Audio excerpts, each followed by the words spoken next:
नमस्कार बच्चों, कैसे हो आप सब लोग? अच्छे हो ना? हाँ, अच्छा ही होना चाहिए। अच्छे से खाना चाहिए, अच्छे से सोना चाहिए, अच्छे से खेलना चाहिए और खूब अच्छे से पढ़ना चाहिए, है ना? लेकिन मैं ये कहता हूँ कि ये जो कहानी जो मैं आप लोग को सुनाता हूँ, ये कब सुनना चाहिए मालूम है? ये रात में, जैसे नानी दादी कहानियाँ सुनाती थी ना, वैसे ही जब सब काम खत्म हो जाए, खेलना हो जाए, खाना हो जाए, पढ़ना हो जाए और रात में सोने के समय आप इस कहानी को अपने मोबाइल पे चलाओ, अपनी टीवी पे चलाओ और इसे सुनते सुनते, बार बार सुनते सुनते निद्रा देवी की बाहों में खो जाओ। होता क्या है, जब आप कहानी को सुनते हैं ना, एक बार, दो बार, तीन बार, बार बार, कई बार, तो वो कहानी जो है आपके दिलो दिमाग पर एकदम अच्छे तरीके से बैठ जाती है। क्योंकि जब आप सुनते हो तो आप उसे इमेजिन करते हो, आप उसके बारे में सोचते हो और वो सोचने के समय जो चित्र आपके दिमाग में बनता है वो बहुत अच्छे तरीके से आपके दिमाग में बैठ जाता है। तो एक काम करो, सबसे पहले अगर आप नए हो, पहली बार सुन रहे हो इस कहानी को, तो चैनल को सब्सक्राइब कर दो, लाइक कर दो और उसके बाद हम इस कहानी के लिए आगे बढ़ते हैं। और दरअसल ये कहानी नहीं है, ये तो एक छोटा सा नाटक है जो आप सब लोग मिलके कर सकते हो। और इसे करने के लिए जो जगह चाहिए या जो स्थान है वो खुली जगह या कोई बड़ा कमरा हो सकता है। पात्र एक बंदर और दो बिल्लियां, 7-8 बरस का लड़का बंदर और 5-6 बरस की लड़कियां बिल्ली बन सकती हैं। ठीक है? बंदर के लिए जो पोशाक है, जो कपड़ा होगा, वो हो सकता है पीला चूड़ीदार पजामा, कुर्ता और दुपट्टा, जो कमर में पूंछ सी निकालकर बांधा जा सकता है। और मुंह पर लगाने के लिए बंदर का चेहरा, जिसमें आंखों और मुंह की जगह छेद हो, जिससे वो देख सके और बोल सके। बिल्लियों के लिए जो पोशाक है वो काली सफ़ेद सलवारें हो सकती हैं, कमीज़ें, दुपट्टा जो कमर में पूंछ सी निकाल कर बांधा जा सकता। मुंह पर लगाने के लिए काली सफ़ेद बिल्लियों के चेहरे, जिनमें आंखों और मुंह की जगह बड़े छेद हो, जिनसे देखा बोला जा सकता है। और सामान जो है वो एक मेज है, एक बड़ा मेज पोश या बड़ी चादर, डबल रोटी का एक टुकड़ा, एक छोटी तराजू। पहला दृश्य जो है वो कोई कमरा हो सकता है। कमरे के बीच में एक मेज है जिस पर मेज पोश पड़ा है जो कि आगे से ढका है। मेज पर एक रोटी का टुकड़ा है।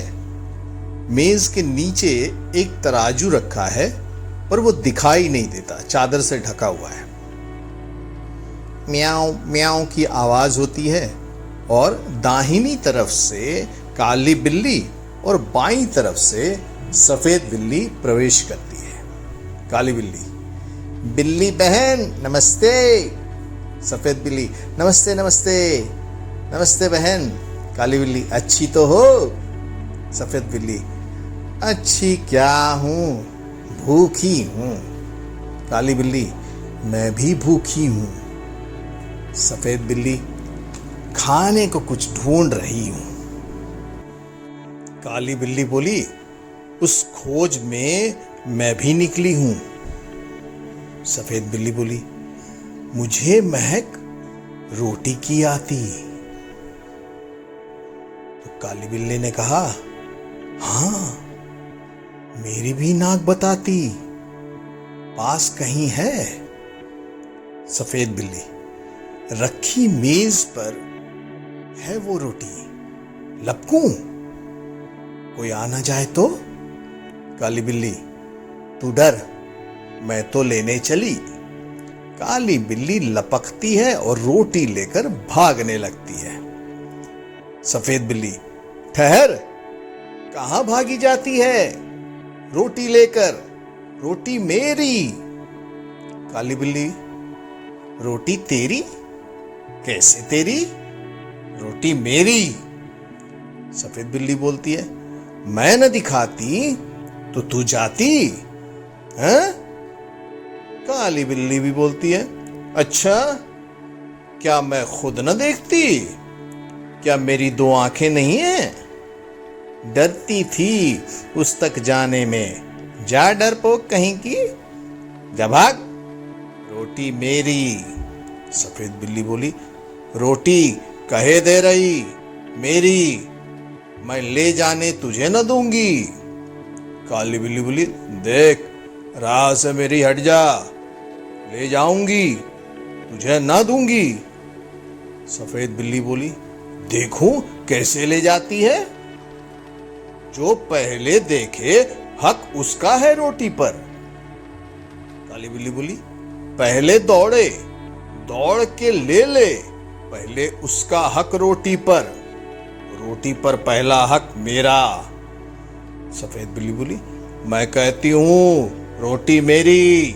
काली बिल्ली बोलती है, मैं कहती हूं रोटी मेरी।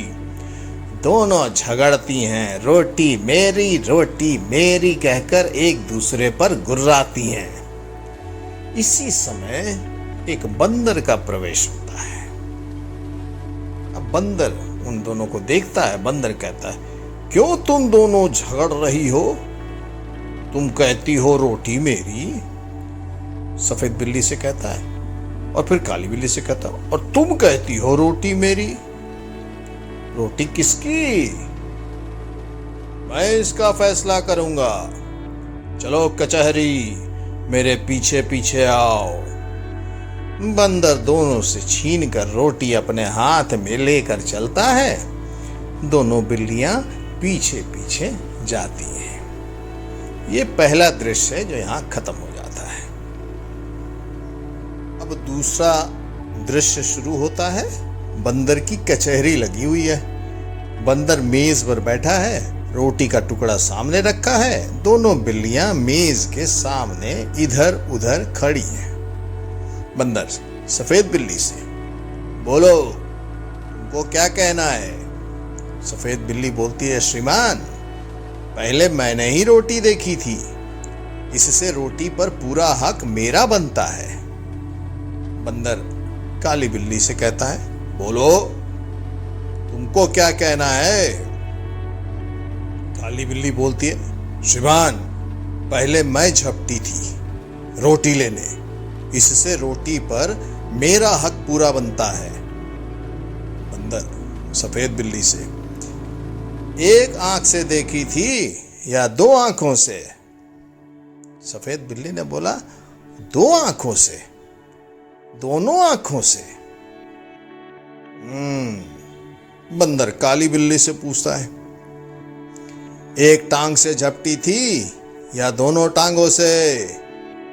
काली बिल्ली बोलती है, दो टांगों से, दोनों टांगों से। बंदर, अच्छा, तुम दोनों का था गवाह भी? दोनों बिल्लियां, कहीं ना कोई ना कहीं। बंदर, बात बराबर। मेरा फैसला है कि रोटी तोड़ तोड़ कर तुम्हें बराबर दे दी जाए। मेरे पास धर्म कांटा है। बंदर मेज के नीचे से तराजू निकाल कर लाता है, दो हिस्सों में तोड़कर दोनों पलड़ों पर रखता है और उठाता है। एक पलड़ा नीचे रहता है, दूसरा ऊपर।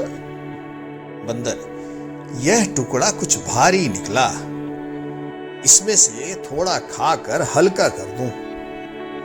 फिर तराजू उठाता है, अब पहला पलड़ा ऊपर है और दूसरा वाला नीचे।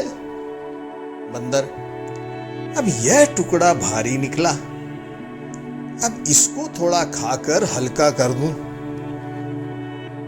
फिर तराजू उठाता है, अब पहला पलड़ा नीचे हो गया और दूसरा वाला ऊपर। बंदर, अब यह टुकड़ा भारी निकला, टुकड़े भी कितने खोटे हैं, एक दूसरे को छोटा दिखलाने में ही लगे हुए हैं। मुंह थक गया बराबर करते करते और तराजू उठा उठा कर हाथ थक गया। बिल्लियों को बंदर की चालाकी का पता चल गया। हाथ मलती हुई बड़ी उदासी से एक दूसरे को देखते हुए सफेद बिल्ली बोलती है, आप थक गए, अब न उठाएं और तराजू। काली बिल्ली कहती है, बचा खुचा जो उसको दे दें, हम आपस में बांट खाएंगी। बंदर, नहीं नहीं, तुम फिर झगड़ोगी, मैं झगड़े की जड़ को ही काटे देता हूं, बचा खुचा भी खा लेता हूं। इतना कहकर बची खुची रोटी भी बंदर खा जाता है और तराजू लेकर भाग जाता है। दोनों बिल्लियां आपस में झगड़ा कर बैठी, बुद्धि अपनी खोटी, अब पछताने से क्या होता, बंदर हड़पा रोटी। तो बच्चों, इस नाटक से एक चीज तो सामने आती है कि अगर आपस में कभी किसी बात को लेके मनमुटाव हो जाए या आपस में झगड़ा हो जाए तो उसे बातचीत से ही सुलझाना चाहिए। क्योंकि अगर हम झगड़ा करेंगे और उसके बाद कोई तीसरा आदमी आएगा तो वो हमारे झगड़े का फायदा उठाएगा और पूरा फायदा उसका हो जाएगा। समझ गए? तो हमेशा बातचीत से ही इसका समाधान निकालना चाहिए। आपको ये कहानी पसंद आई तो इसे लाइक कर दें, पहली बार सुन रहे हैं तो सब्सक्राइब कर दें, अपने दोस्तों के साथ इसे शेयर भी करें। हाँ? और तब तक मैं आपके लिए अगली बार एक और अच्छी कहानी या कविता लेकर आऊंगा, सतरंगी कहानियों में। ठीक है? खूब खेलिए, खूब खाइए, खूब सोइए और खूब मन लगाकर पढ़िए। Bye bye. और तब तक इन बंदर महाशय को खाने दीजिए, ये तो ऐसे ही खाते रहेंगे।